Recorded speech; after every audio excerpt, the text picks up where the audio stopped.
ঘোষ আজও একেবারে আক্রমণ। কাকে আক্রমণ? আইসিকে। জুতো পেটার নিদান, প্যান্ট খোলার নিদান। দেখুন, ফের বেলাগাম, ফের লাগামহীন। কেন?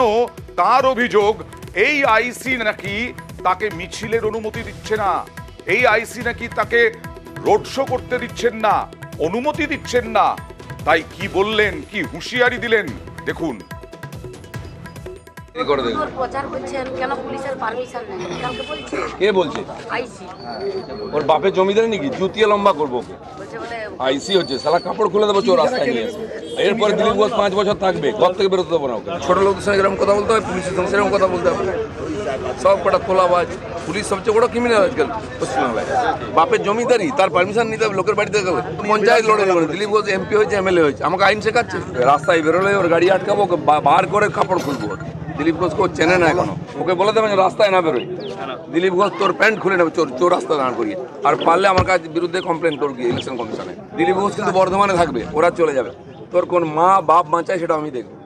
আর এই আইসিকে আমি এখানে বলছি অন রেকর্ড, তোকে যদি প্যান্ট না খুলেছি পাবলিকের সামনে, তাহলে আমাদের ঘর দিলীপ ঘোষ নয়। শেষের দিকে দম বন্ধ করবো, সবাই থেকে বেরোতে দেবো না। কিরকম চামচাগিরি করে দেখবো। আর তৃণমূল নেতা শশী পাঁজা, মন্ত্রী শশী পাঁজা, তিনি ক্লাউন বললেন দিলীপ ঘোষকে।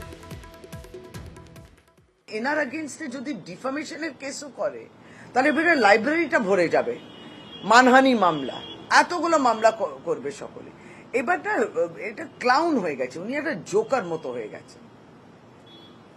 যাই হোক, প্রধানমন্ত্রী কিংবা বিজেপির যারা সাংবিধানিক পোস্টে ইত্যাদি থাকেন, যে এটা একটা ইংলিশে এই কোটেশনটা রয়েছে যে একটি ক্লাউন যদি প্যালেসে ঢোকে, তাহলে সেই ক্লাউনটা কিন্তু রাজা হয়ে যায় না, সেই প্যালেসটা, সেই মহলটা হয়ে যায় সার্কাস।